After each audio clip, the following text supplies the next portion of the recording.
Hello and welcome to the 42nd episode of Jazzology presented by Savage Content. I'm your host, Willard Jenkins. We're here alternating Fridays, giving two jazz fans the opportunity to compete against each other for a chance to win $100. Each contestant will be asked a question worth 2 points. If they're unable to answer correctly, their opponent will have a chance to steal the question for 1 point. We'll ask 10 questions, and at the end of those 10 questions, the person with the lowest score will get a bonus question for the opportunity to tie the score. If they're successful, the game will go to sudden death. The person in the lead at the end of regulation will go first in sudden death, and each contestant will take turns trying to answer the sudden death multiple choice question until we have a winner. And now let's meet this week's contestants. Our reigning Jazzology champion is known as Slim in the music business. She is a jazz fan who has written jazz columns and has been hosting jazz shows on WRCU at Colgate University in Central New York. Slim, are you ready to defend your championship? I hope so. All right. Our challenger for this 42nd episode of Jazzology is Ben Young, who has been involved in jazz since the early 90s, programming on New York's WKCR, teaching at Jazz at Lincoln Center, and researching for publications of music across the spectrum of jazz. He is currently the director of the Jazz History Database at WPI in Worcester, Massachusetts, and is the author of the forthcoming biography, A New Energy, Cause and Consequence in the Musical Career of Cecil Taylor. We'll be looking forward to that one, Ben. Now let's get to today's Jazzology. And as our reigning champion, Slim goes first. You ready, Slim? I am. All right, Slim. Drummer and band leader Sherry Maracle, who is the leader of Diva, the all-woman big band, has also performed with which of the following artists? Would that be A, Clark Terry, B, Bill Mays, C, Al Gray, D, Slam Stewart, or E, all of the above? Wow. My first thought was it was Clark Terry, but then I also think she might have performed with Bill Mays. So that would lead me to think it's perhaps E, all of the above. Yes, indeed. It is E, all of the above. Sherry Maracle has indeed performed with Clark Terry, Bill Mays, Al Gray, Slam Stewart. So it's E, all of the above. That is correct. And Slim jumps out in the lead first. You ready, Ben? Sure thing. All right, we're going to focus on singers going forward. Ben, which of the following singers had a hit record with the song Baltimore Oriole? Was it A, Louis Jordan, B, Gloria Lynn, C, Dakota Staton, D, Lorez Alexandria, or B, Betty Carter? Wow, that's a good one. You said singers, but I assume that you want just one answer since there's not a sort of multiple answers selection. So I'm going to say it's not going to be Louis Jordan or Betty Carter. And I'm betting against Lorez Alexandria. And I confess I haven't heard a hit version of that song, but only a few that are by none of the people listed. I'm going to say Dakota Staton had the hit. That's incorrect. The correct answer is D, Lorez Alexandria. And that was my screw up there because we were supposed to have an opportunity for Slim to answer that question correctly. And Slim would have gotten it. Let me just say that I referred to that as a hit because it appears on compilations. And you remember Joel Doran's compilation songs that made the phones ring? It was on that as well. So that's my bad on that one. Okay. So we'll go to the next question for Slim. Slim, John Hendricks, one of the pioneers of the jazz vocal form known as vocalese, was born where? Was it A, Newark, Ohio, B, Toledo, Ohio, C, Detroit, Michigan, D, Pontiac, Michigan, or E, Cleveland, Ohio? I mean, this is kind of just a guess. John Hendricks, Lambert Hendricks, and Ross. I used to listen to those records all the time. Probably at a time when I didn't really care where people were from. I just wanted to hear what they had to say. But I feel like in some kind of thing that the Toledo, Ohio. So I don't know what choice that was, but I heard it on there. So Toledo, Ohio. You're going with Toledo, Ohio. Yeah. That is incorrect. And so now Ben will have a chance to steal this point. Ben, John Hendricks, one of the pioneers of the jazz vocal form known as vocalese, was born where? Was he born A, in Newark, Ohio, and B, Toledo, Ohio has been eliminated, C, Detroit, Michigan, D, Pontiac, Michigan, or E, Cleveland, Ohio? Yeah, I got to say, I would have taken Slim's answer for that one. So I'm a little bit in the dark here, too. I have the feeling that if he were from Michigan, we would know about it. And I'm going to go with a more obscure answer and say perhaps he's from Newark, Ohio. Yes, he is from Newark, Ohio, which geographically is close to Toledo. He actually grew up in Toledo, but he was born in Newark, Ohio. Yeah. So Slim 2 and Ben 1 is our score. Ben, you're up next.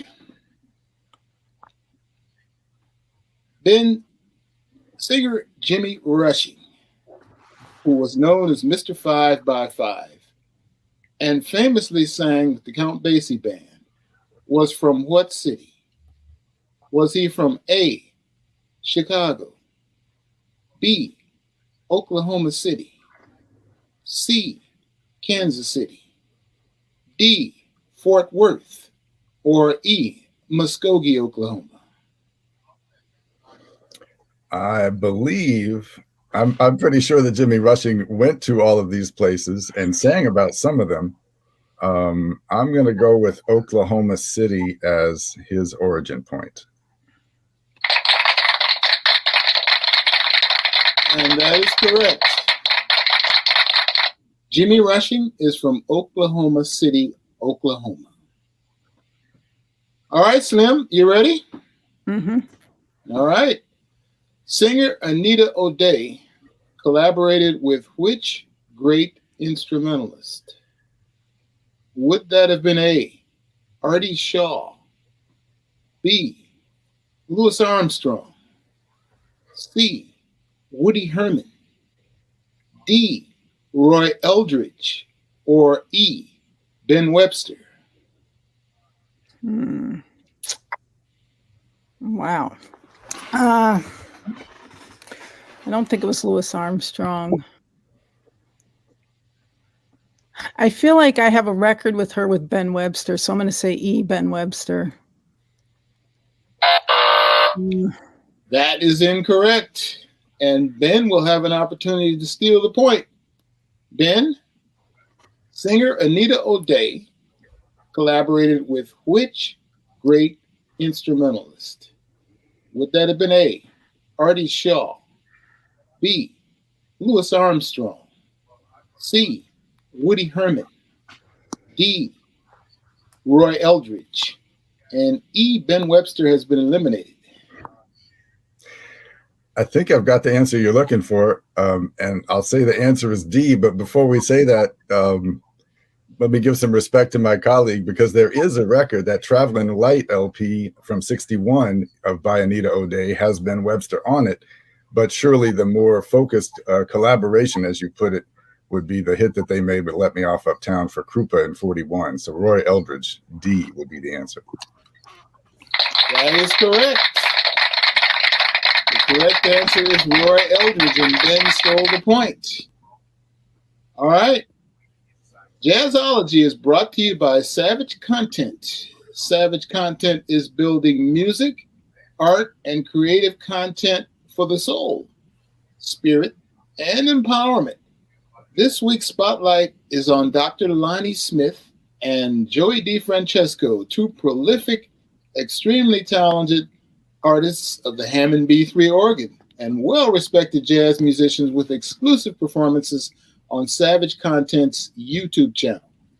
These performances showcase their mastery of the legendary Hammond B3 organ, and you're going to want to turn your speakers up and feel the vibe. You'll also find post-performance interviews with these legends conducted by the late jazz phenomenon, NEA jazz master Ramsey Lewis.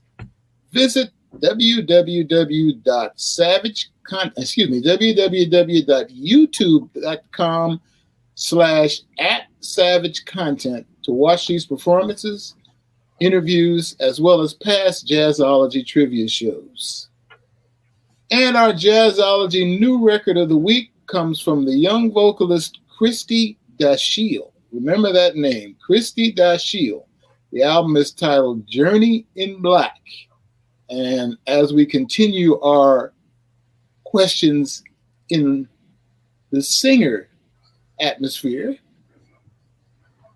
and now it's time to ask Ben our favorite question. Ben, how did you fall in love with jazz?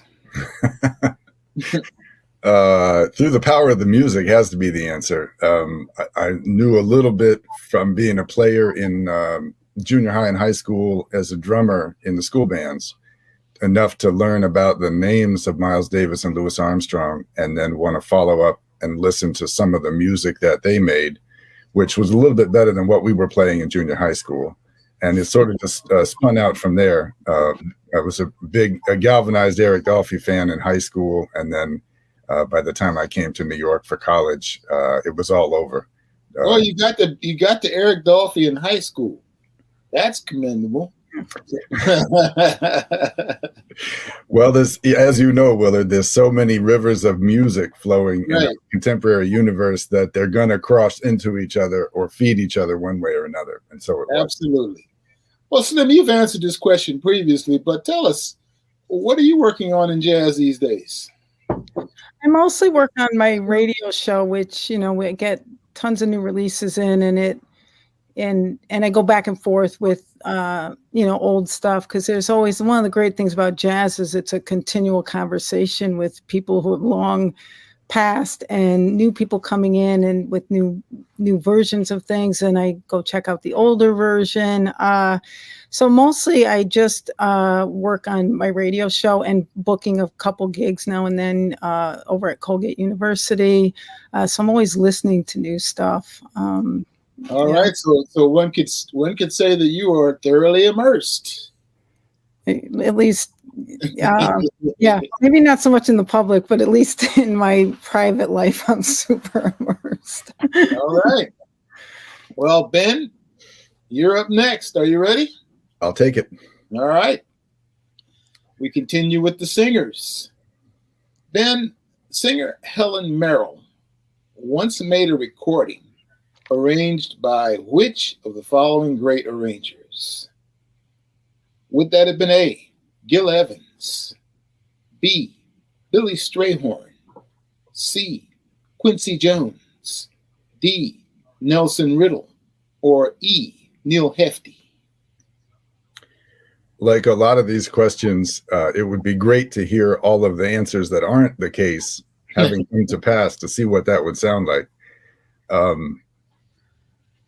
Although, interestingly, I think somewhere along the way, I have the feeling that Quincy Jones did arrange for Helen Merrill. In fact, maybe even on the same record that Gil Evans's arrangements are on. But Gil Evans definitely arranged probably a greater proportion of the things. So I'm going to go with A for Gil Evans. Yes, she made an entire recording with Gil Evans and his arrangements.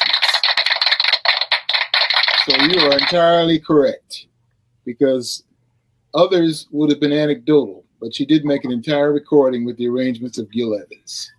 Slim, your turn. Vocalist Gene Lee made recordings with which of the following artists? Would that have been A, Rand Blake, B, Mal Waldron, C, Archie Shepp, D, David Aegis, or E, all of the above? So yeah, Jean, yeah, she was definitely one of a kind. I have the Rand Blake side, so very good. I do think she recorded with Mal Waldron and probably David Aegis, who was on the scene in that particular scene, and Shep. So I'm going to say E, all of the above. That is correct, because she also made a recording with Archie Shepp on the Actuel label called Blase. Oh yeah, so there you have it. All of the above was the correct answer on that one. Ben, Chris Connor made a 3-voice album titled Three Pearls that included which of the following singers among the other 2 voices? Would that have been A, June Christie, B, Carol Sloan, C, Pearl Bailey, D, Anita O'Day, or E, none of the above? Oh, man. No matter what the answer is, I would like to hear this record. I do not know anything about it. I can't imagine that she would make a record with O'Day. Let's take that one out. I also don't think the Pearl Bailey invite would come through even if it were made. So, and you're saying there's 2 other singers and I'm only going to pick either A or B, or I'm only going to pick one answer, right? Yes. I bet June Christie would be asked and say yes to that, although it would be interesting to hear the Sloan combination. Let's go with either. It's either A or E. I think it's going to be June Christie. That is incorrect. And Slim will have an opportunity to steal the question. Slim? Mm-hmm. Chris Connor made a 3-voice album titled Three Pearls that included which of the following singers among the other 2 voices? Would that have been A, June Christie, B, Carol Sloan, C, Pearl Bailey, D, Anita O'Day, or E, none of the above? And June Christie has been eliminated. Yeah, I have not heard this record either, and also, like Ben, did not know it existed.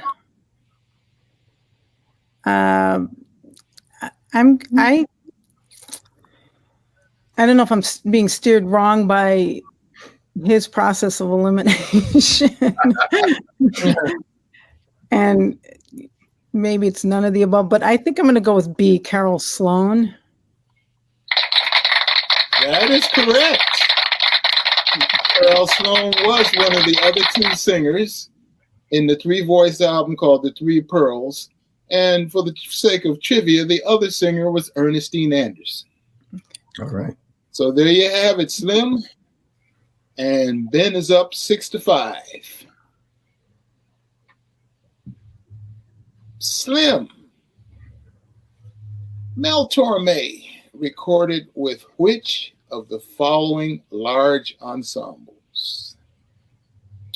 Would it be A, Buddy Rich, B, Rob McConnell and the Boss Brass, C, Marty Paich and his Dectet, D, Duke Ellington, or E, A, B, and C?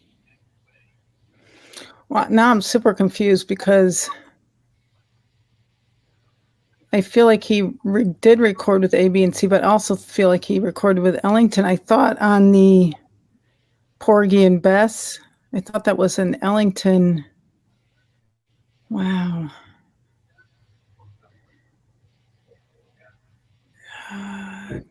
Man. I mean, he was out in California, and like all the Page and the Rob McConnell, those were obvious choices. I'm going to say D, Duke Ellington. Yeah. Then, Nell Torme recorded with which of the following large ensembles? Was it A, Buddy Rich, B, Rob McConnell and the Boss Brass, C, Marty Page and his Dectet, and D, Duke Ellington has been eliminated, or E, A, B, and C? Yeah, it is a fun structure here. He certainly recorded with Marty Page and his Dectet, and was best friends with Buddy Rich, so that's a certainty also. So I think we're going to end up at A, B, and C, i.e. answer E for this one. That's correct. Nell Torme did indeed record with Buddy Rich, Rob McConnell and the Boss Brass, and Marty Page and his Dectet. Ben, you're up next. NEA jazz master Dee Dee Bridgewater studied music at which of the following schools? Would that be A, the University of Illinois, B, the University of Michigan, C, Wayne State University, D, Manhattan School of Music, or E, Rutgers University?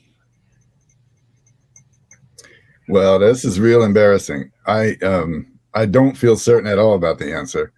I don't believe it's MSM, so let's eliminate D. Wayne State has a certain ring to it, but I think that's attaching her to the wrong part of the Midwest. I'm actually going to go with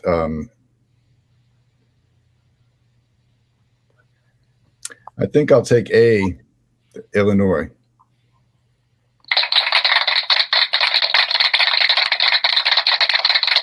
That is correct.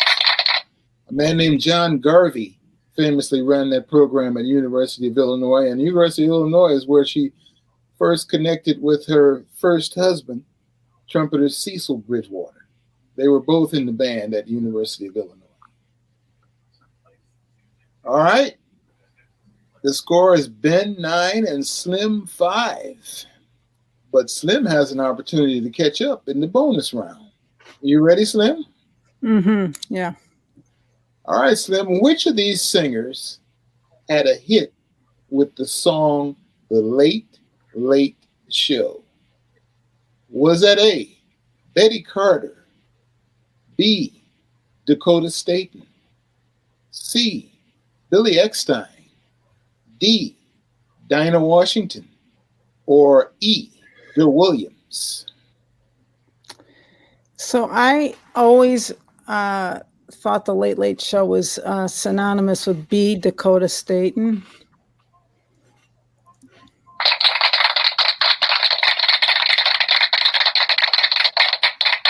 That is correct. And we are tied. And Ben gets the first shot at sudden death. You ready, Ben? I think so. All right. The Billy Eckstine Orchestra famously at various times included among its personnel such greats as Charlie Parker, as well as Dizzy Gillespie and Miles Davis in the trumpet section, and which of the following other great trumpeters? Would that have been A, Clifford Brown, B, Fats Navarro, C, Benny Bailey, D, Freddie Hubbard, E, Bill Hardman? That'll be answer B, Fats Navarro. That is correct. That is correct. And we have a new champion on Jazzology. Congratulations to Ben Young on winning our 42nd episode of Jazzology. We encourage each and every one of you to try your hand and play Jazzology. And if anyone watching would like to become a contestant on Jazzology, simply click the link below and simply fill out the form. You must be 18 years old or older, and be sure to follow us on social media at Jazzology Trivia Show to get all the latest news and episodes. Thanks so much to Kara Roosh, also known as Slim, and Ben Young, and to everyone who joined us for our 42nd episode of Jazzology today. Remember, you can check out Jazzology every other Friday at 2:30 p.m. Eastern Standard Time. And if you missed the show live, you can find the archive on the Savage Content YouTube channel. I'm Willard Jenkins, and thanks again for joining us. Thank you. Thanks, Willard. Thanks, Slim.